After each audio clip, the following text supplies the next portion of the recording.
together. It's a amazing turnout. I think everywhere, my father and I have been in the US since the beginning of June, and everywhere we've gone, we've seen this upwelling of support. From when we started out in Miami, up to New York, the East Coast, Boston, Philadelphia, across to Chicago, Columbus, Denver.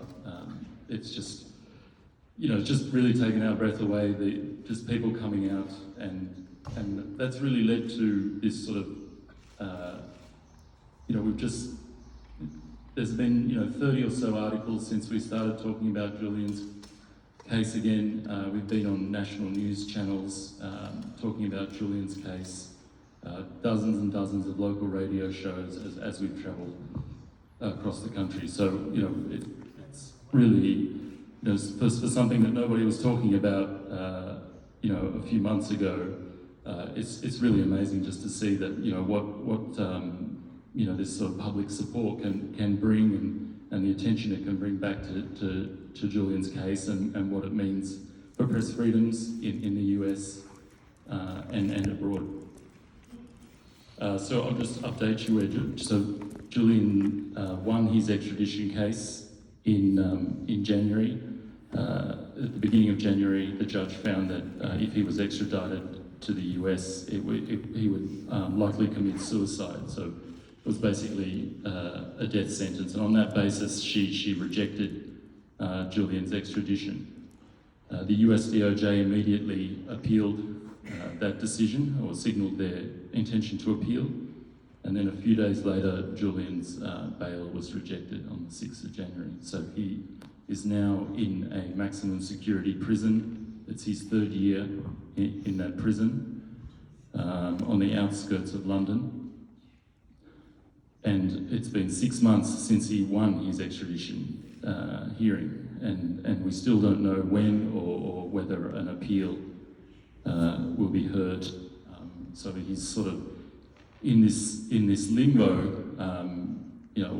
I've said this before, but it becomes when you go and see him. I went to see him in October, and it just becomes really evident that all the other prisoners, most of them have a sentence, and so they have something to aim for, and their families can plan, and they can make plans for homecoming parties or things like that. But in Julian's case, there is no sentence. He's an innocent man in a maximum security prison on remand, and we just don't know when it's going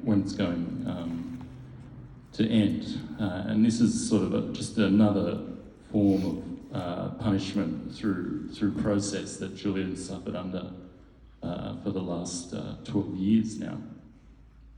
And I know Jeff mentioned this earlier, but there's Stunden, this Icelandic publication, has come out with this story today that the major witness in the US DOJ's case has admitted to fabricated key accusations within the case. His name is Siggy Thordarson, and he's provided to Stunden chat logs which back up his claim of fabrication, which is this is really big, and it just sort of tears the prosecution's whole case apart. These accusations, these false accusations, were all through the judgment, the January 4th judgment. So they were repeated by the judge. So this is really big news for Julian and for this case. I would just want to talk about a phenomena that we see. This isn't just about Julian. This is about press freedoms, and Julian's been targeted and made an example of, so that everyone around the world can see. If you publish this sort of thing, then this is what's going to happen to you. So what we've seen, around the world over the last year is this sort of phenomena that when the State Department and the DOJ are confronting overseas authoritarian states, or totalitarian states on their human rights record or their press freedom record, or how they're treating their prisoners, they often get Assange thrown back in their face. Look what you're doing to Assange. How can you tell us, how can you confront us on our human rights or our press freedoms? So we've seen this, with the UK ambassador to Russia. The Russian ambassador to the UK asked about Navalny. He said, well, down the road you've got Assange, a publisher, locked in prison. Who are you to confront us about our treatment of Navalny? Aliyev, who's a totalitarian leader in Azerbaijan, confronted on his record of press freedom and locking a journalist in prison, torturing journalists by a BBC interviewer. He said, who are you to ask me that? Look, you've got a journalist in prison in your country.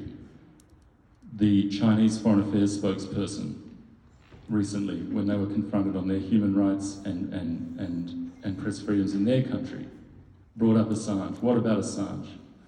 So I think one way the Biden administration can sort of re-establish this idea that the US has this moral high ground is to just drop this case and just let it go, and it will just send a message to all journalists. It will send a message to journalists all over the world, not just in the US. That they have this support. So in the US, what we've seen now is, I know, the mainstream media is not. We all know they're not. I guess we all see them for what they are. But it is in their interest to have this case dropped, and that's why we've seen, the executive editors from the Washington Post, executive editors from the New York Times, coming out and saying that this prosecution is a danger to the First Amendment, it's a danger to press freedom. We're seeing that because they have to consider, when they have a story that comes on their desk, a national security story, that they now have to consider, will this story land me an espionage prosecution? Will my journalists have an espionage prosecution if we publish this story? And that has a flow-on effect. So now we have the people who bring us these revelations, so say the Chelsea Manning of now, or a future Chelsea Manning, or Edward Snowden, they have to consider before they decide that they want to bring this information to us, how are they going to deliver it to us? They won't, if they take it to the New York Times, if they take it to the Washington Post, they know that these people cannot publish without the threat of an espionage prosecution. So it has this flow-on effect for all these revelations that have been brought to us over the years. So I just want to leave you with that, and a big thank you for everyone's generosity as well. That's absolutely incredible, amazing. And thanks again to all the organisers, and thank you.